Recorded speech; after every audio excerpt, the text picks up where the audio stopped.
The 3-minute walk around that kills it every time.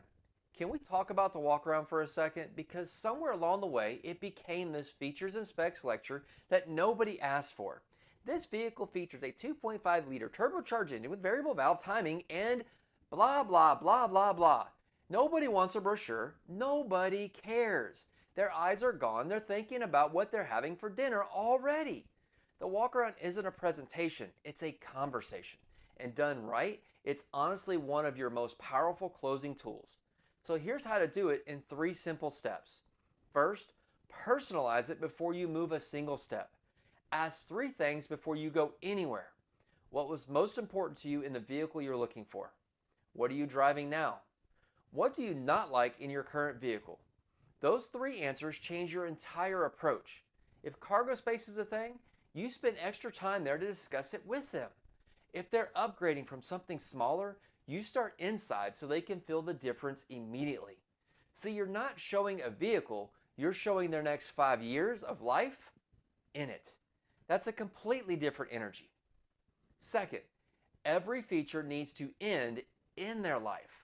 Not, it has blind spot monitoring, but add, so when you're merging on the highway during your commute, you always know what's in the blind spot without having to crank your neck around.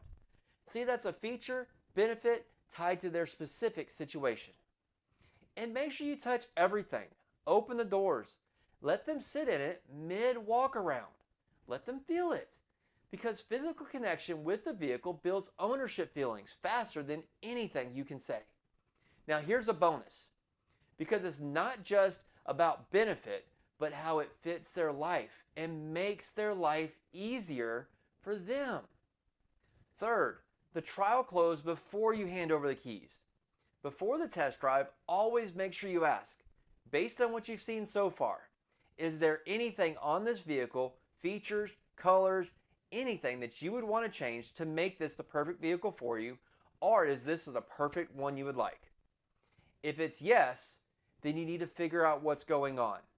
If it's no, the test drive becomes about confirming a decision they've basically already made.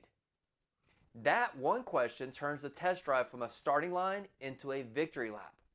So remember, personalize before you walk. Connect every feature to their life. In trial close before the drive. Do this consistently and watch what happens to your post-test drive numbers.